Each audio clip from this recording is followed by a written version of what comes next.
السلام علیکم، میں ظہیر میاں اپنے یوٹیوب چینل ظہیر روحانی فائدے میں اپنے سبھی ویورز کا استقبال کرتا ہوں۔ حضرت خالد بن ولید رضی اللہ تعالی عنہ دا سورڈ آف اللہ تبارک و تعالی، اس سیریز کی اگلی کڑی آپ کے سامنے پیش خدمت ہے۔ بسم اللہ الرحمن الرحیم۔ اسود انسی نے یمن پر قبضہ کر کے پہلا کام یہ کیا تھا کہ ایران کے شاہی اور دیگر اعلیٰ خاندانوں کے جو ایرانی اس کے ہاتھ چڑھ گئے تھے اس نے اسے مختلف طریقے سے ذلیل و خوار کر کے رکھ دیا تھا۔ ان کی حالت زر خرید غلاموں سے بھی بدتر کر دی گئی تھی، لیکن اسود کی حکومت میں سب سے بڑی کمزوری یہ تھی کہ اس کے پاس نہ کوئی تجربہ کار سالار تھا، نہ کوئی کاروبار حکومت چلانے والا کوئی قابل آدمی۔ یہ خطرہ تو وہ ہر لمحہ محسوس کرتا تھا کہ مسلمان اس پر حملہ کریں گے۔ وہ خود عسکری ذہن نہیں رکھتا تھا۔ اس کمی کو پورا کرنے کے لیے اس نے ایرانیوں کا ہی تعاون حاصل کرنا تھا۔ اس کے سامنے 3 نام آئے۔ ان میں ایک ایرانی کا نام قیس بن عبد یغوث تھا، جو بازان کے وقتوں کا مانا ہوا سالار تھا۔ دوسرے 2 حکومت چلانے میں مہارت رکھتا تھا۔ ایک تھا فیروز اور دوسرا تھا داجویا۔ فیروز نے اسلام قبول کر لیا تھا، وہ صحیح معنوں میں سچے دل سے مسلمان تھا۔ اسود نے قیس بن عبد یغوث کو سالار اعلیٰ بنا دیا اور فیروز اور دوجایا کو وزیر مقرر کیا۔ تینوں نے اسود کی وفاداری کا حلف اٹھایا اور یقین دلایا کہ وہ ہر حالت میں اس کے وفادار رہیں گے۔ ایک روز فیروز باہر کہیں گھوم پھر رہا تھا کہ ایک گداگر نے اس کا راستہ روک لیا اور ہاتھ پھیلایا۔ تو مجھے معذور نظر نہیں آتا؟ فیروز نے اس سے کہا، اگر تو معذور ہے تو تیری معذوری یہ ہے کہ تجھ میں غیرت و خودداری نہیں۔ تو نے ٹھیک پہچانا ہے۔ گداگر نے اپنا ہاتھ پیچھے کرتے ہوئے کہا، میری معذوری یہ ہے کہ میری غیرت مجھ سے چھن گئی ہے، اور میں دیکھ رہا ہوں کہ تیری بھی یہی معذوری ہے۔ میں نے بھیک کے لیے ہاتھ نہیں پھیلایا، میں اپنی غیرت واپس مانگ رہا ہوں۔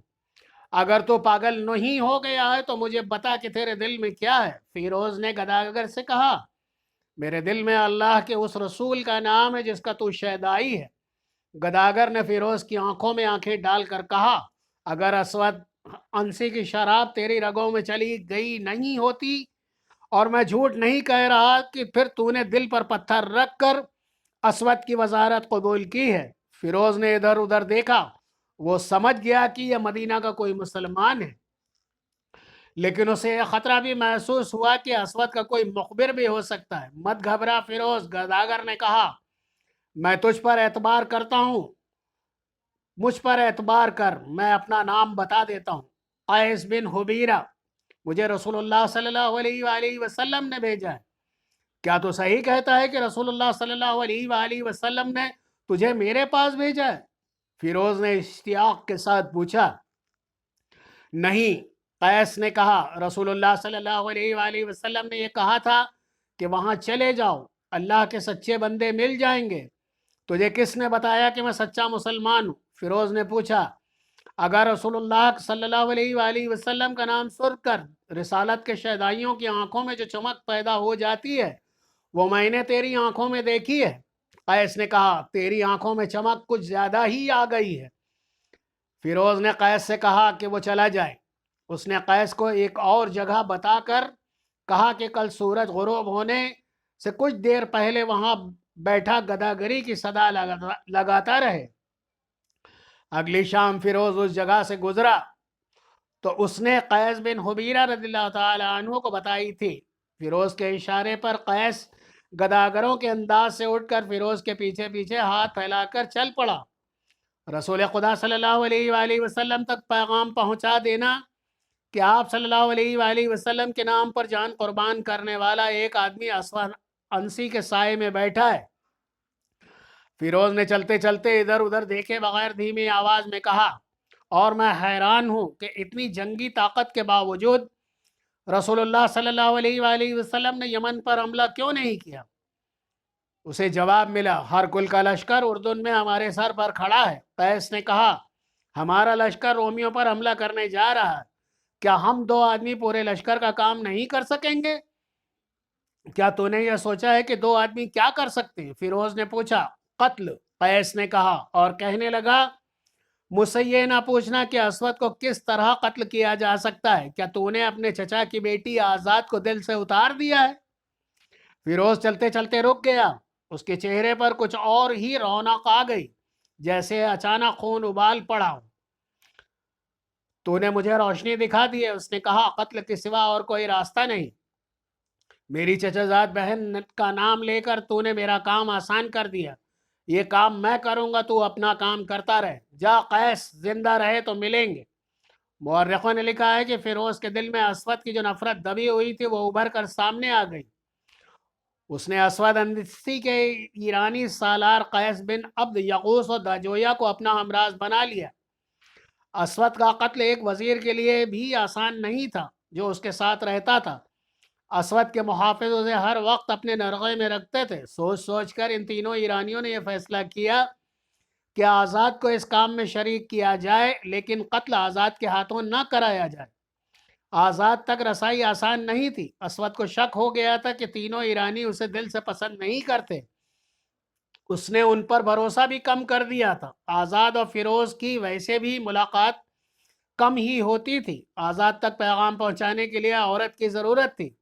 ایک وزیر کے لیے ایسی عورت کا حصول مشکل نہ تھا۔ فیروز نے محل کی ایک ادھیڑ عمر عورت کو اپنے پاس بلایا، وہ بھی مسلمان تھی۔ فیروز نے اس سے کہا کہ وہ اسے اپنے گھر میں رکھنا چاہتا ہے، اگر وہ پسند کرے وہ اسے وہاں لا سکتا ہے۔ فیروز نے اسے کچھ لالچ دیا۔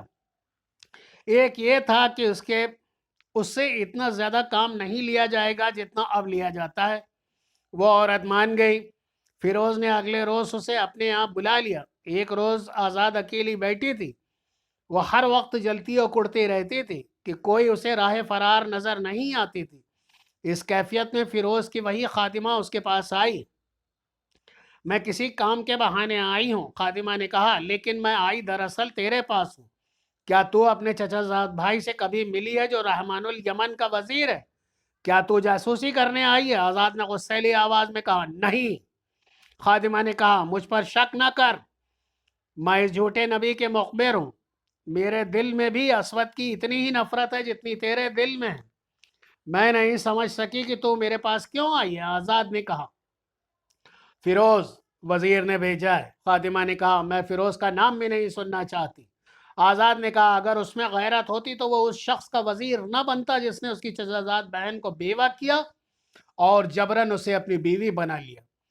آزاد شاہی خاندان کی عورت تھی، وہ ان لونڈیوں اور باندیوں کو اچھی طرح سمجھتی تھی۔ اس نے اندازہ کر لیا تھا کہ یہ عورت مخبری کرنے نہیں آئی۔ اس نے خاتمہ کے پوچھا کہ فیروز نے اس کے لیے کیا پیغام بھیجا ہے۔ خاتمہ نے بتایا کہ وہ صرف ملنا چاہتا ہے۔ آزاد نے اسے ایک جگہ بتا کر کہا کہ فیروز وہاں رات کو آ جائے، لیکن ہمارے درمیان ایک دیوار حائل ہوگی، اس میں ایک جگہ ایک دریچہ ہے جس میں سلاخیں لگی ہوئی۔ فیروز سلاخوں کے دوسری طرف کھڑا ہو کر بات کر سکتا ہے۔ خادمہ نے آزاد کا پیغام فیروز کو دے دیا۔ اس رات فیروز محل کے ارد گرد کھڑی دیوار کے اس مقام پر پہنچ گیا جہاں سلاخوں والا چھوٹا سا دریچہ تھا۔ آزاد اس کے انتظار میں کھڑی تھی۔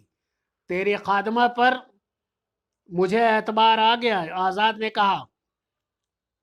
تجھ پر میں کیسے اعتبار کروں؟ میں نہیں مانوں گی تو مجھے اس وحشی سے آزاد کرنے کی سوچ رہا ہے۔ فیروز نے کہا، کیا تو وحشی کے ساتھ خوش ہے؟ اس سے زیادہ قابل نفرت آدمی میں نے کوئی نہیں دیکھا۔ آزاد نے کہا، تیرا یہاں زیادہ دیر کھڑے رہنا ٹھیک نہیں، فوراً بتا تجھے اتنے عرصے بعد میرا خیال کیوں آیا؟ کیا اس وقت اسود کے ادھر سے آ نکلنے کا خطرہ ہے؟ فیروز نے پوچھا، یا ابھی وہ تمہیں نہیں، پہرے داروں کا خطرہ ہے؟ اسود اس وقت شراب کے نشے میں بے سود پڑا ہے، اس کے پاس عورتوں کی کمی نہیں۔ میں صرف تجھے نہیں پورے یمن کو آزاد کراؤں گا۔ فیروز نے کہا، لیکن تیری مدد کے بغیر میں کامیاب نہیں ہو سکتا۔ مجھے بتا فیروز، آزاد نے پوچھا، میں کیا کر سکتی ہوں؟ کسی رات مجھے اسود تک پہنچا دے۔ فیروز نے کہا، اگلے روز وہاں سے اس کی لاش اٹھائی جائے گی۔ کیا تو یہ کام کر سکتی ہے؟ کل رات اس وقت کے کچھ بعد دیوار کے اسی جگہ پر آ جانا جہاں میں تمہیں بتاؤں گی۔ آزاد نے کہا، میرا کمرہ اس دیوار کے بالکل ساتھ ہے۔ تم دیوار کسی اور طریقے سے پھلانگ نہیں سکو گے، کمند پھینکنی پڑے گی، رسہ لیتے آنا، اسے دیوار کے اوپر سے اندر کی طرف پھینکنا، میں اسے کہیں باندھ دوں گی، تم رسے کے اوپر آ جانا۔ اگلی رات فیروز اس طرح چھپتا چھپاتا دیوار کے ساتھ جا رہا تھا کہ اسے پہرے دار کے گزر جانے تک چھپنا پڑا تھا۔ وہ اس جگہ پہنچ گیا جو اسے آزاد نے بتائی تھی۔ اس نے دیوار پر رسہ پھینکا جس کا اگلا سرا دوسرے طرف نیچے تک چلا گیا۔ آزاد موجود تھی، اس نے رسہ پکڑ لیا اور کہیں باندھ دیا۔ فیروز رسے کو پکڑ کر پاؤں دیوار پر رکھتا جماتا دیوار پر چڑھ گیا۔ اس نے رسہ دیوار پر باندھ دیا اور اس کی مدد سے نیچے اتر گیا۔ آزاد اسے کمرے میں لے گئی اور آدھی رات کے بعد اسے کمرے میں ہی رکھا کیونکہ اسود کے بیدار ہونے کا خطرہ تھا۔ آدھی رات کے بعد وہ بے ہوش اور بے سدھ ہو جاتا ہے۔ آزاد نے کہا، یہ شخص انسانوں کے روپ میں دیو ہے، ایسا دیو جو شراب پیتا ہے اور عورتوں کو کھاتا ہے۔ تم نے اس کی جسامت دیکھی ہے؟ اتنا لمبا اور چوڑا جسم، تلوار کے ایک دو وار تو شراب کی طرح پی جائے گا۔ اسے ہلاک کرنا آسان نہیں ہوگا، اسے ہلاک کرنا ہے خواہ میں خود ہی ہلاک ہو جاؤں۔ فیروز نے کہا۔ آزاد کمرے کا دروازہ ذرا سا کھولا اور باہر دیکھا۔ اس غلام گردش میں اگلے سرے پر ایک پہرے دار کھڑا تھا۔ وہ سائے کی طرح کھڑا نظر آ رہا تھا، صاف پتہ چلتا تھا کہ اس طرف اس کی پیٹھ ہے۔ آزاد اپنے کمرے سے نکلی اور دبے پاؤں اسود کے کمرے کا دروازہ کھولا۔ ہلکی روشنی والا ایک فانوس جل رہا تھا۔ اسود پیٹھ کے بل بستر پر لیٹا خراٹے لے رہا تھا۔ مورخ بلازی نے اس دور کی تحریروں کے دو حوالے دے کر لکھا ہے کہ آزاد نے جب اسود کو دیکھ کر واپس آئی تو اس کا انداز ایسا تھا جیسا ایک انتقام و نفرت کا شعلہ آیا۔ آؤ فیروز، اس نے کانپتی ہوئی آواز میں کہا۔ وہ بے ہوش پڑا ہے۔ فیروز آزاد کے ساتھ کمرے سے نکل گیا اور دبے پاؤں آزاد کے پیچھے اسود کے کمرے میں داخل ہوا۔ اسود جنگلی سانڈ جیسا انسان تھا۔ کمرے میں شراب اور گناہوں کا تعفن تھا۔ نہ جانے ایسا کیوں ہوا کہ اسود بیدار ہو گیا۔ اپنے وزیر اور حسین ایرانی بیوی کو دیکھ کر وہ اٹھ بیٹھا۔ مورخوں نے لکھا ہے کہ آزاد کو وہ قابل اعتماد سمجھتا تھا۔ فیروز کو دیکھ کر اسے کچھ شک ہوا ہوگا۔ اس وقت کیا مصیبت آ گئی؟ اسود نے نشے میں لڑکڑاتی ہوئی آواز میں پوچھا۔ فیروز نے ایک لمحہ ضائع نہ کیا، تلوار کھینچی اور پوری طاقت سے اسود کی گردن پر وار کیا۔ اسود نے گردن بچا لی اور تلوار اس کے ننگے سر پر پڑی۔ اسود کے منہ سے چیخ نما آواز نکلی۔